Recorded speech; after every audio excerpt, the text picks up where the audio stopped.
இன்னைக்கு நானா இல்ல இந்த தென்னை மரமா ரெண்டுல இன்னைக்கு ஒண்ணு பாத்திர வேண்டியதான். பொண்டாட்டி வேற இளநீ கேட்டுட்டான். இன்னைக்கு எப்படியாவது பறிச்சு கொடுத்துருக்கணும். இவ்வளவு ஹைட்டா இருக்கு. என்ன பண்ணிட்டு இருக்காரு இந்த மனுஷன் மரத்தை சுத்தி சுத்தி? நம்ம வேற பறிச்சு தரேன்னு சொல்லியாச்சு, என்ன பண்றது இல்லையா? எப்படியே ஏறி இன்னைக்கு இளநீ பறிச்சு. தலைவரே என்ன பண்றீங்க? என்ன பண்றீங்க? நீ தானே இளநீ கேட்ட, அதான் பறிக்கிறதுக்காக ஏறலான்னு பாத்துட்டு இருக்கேன். ஓ, இளநீ பறிக்கிறீங்களா? ஆமா, உனக்காக தான் எல்லாம். சரி சரி, நல்லா பாருங்க. உங்க ஊர்ல எல்லாம் இளநீ வந்து நெட்லிங் மரத்துல தான் காய்க்குமா? நெட்லிங் மரத்துல தான் காய்க்குமா? தென்னை மரம் மாதிரி இருந்தது.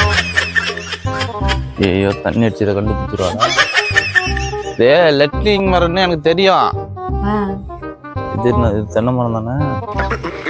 அதே பக்கத்துல அது கொஞ்சம் ஹைட்டா இருக்குல்ல, இந்த மரத்து வழியா ஏறி அப்படியே அந்த மரத்துல தாவி நான் ஒரு டிஃப்ரெண்டா உனக்கு பறிச்சு கொடுக்கலாம்னு சொல்லிட்டு ஐடியா பண்ணிட்டு இருக்கேன். அது தெரியாம நீ இன்னும் எனக்கு தெரியாது. லெட்டிங் மரம்னு எனக்கு தெரியாது. இது லெட்டிங் மரம்னு எனக்கு தெரியாதா? அந்த வழியா ஏறி அந்த பக்கம் போலான்னு சொல்லிட்டு ஒரு ஐடியா பண்ணிட்டு இருக்கேன். உங்களுக்கு தெரியாதா எது லெட்டிங் மரம் எது தென்னை மரம்னு? ஐயோ, என்ன தண்ணி அடிச்சோன்னா மரமே எந்த மரம்னு தெரியலையே.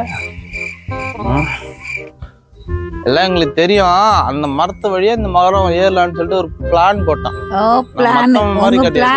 நல்லா தெரியுது உங்க முகர மத்த மாதிரி கிடையாது.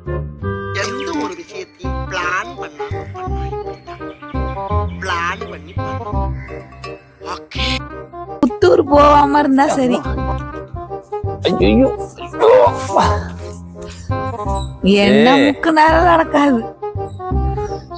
ரொம்ப தலை சுத்துதே. சரி, ஏதாவது சொல்லி சமாளிப்பா.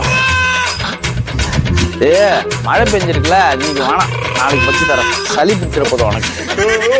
தலை சுத்துதுரா சாமி.